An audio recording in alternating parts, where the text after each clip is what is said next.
You ask Tiger to solve. This deals with linear equations with one unknown. The final result is x equals 5.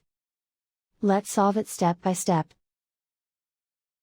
Swap sides. Group all constants on the right side of the equation. Add 4 to both sides. Simplify the arithmetic.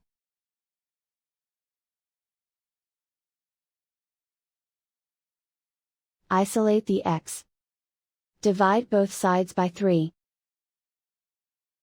Simplify the fraction. Find the greatest common factor of the numerator and denominator. Factor out and cancel the greatest common factor. And so the final result is x equals 5.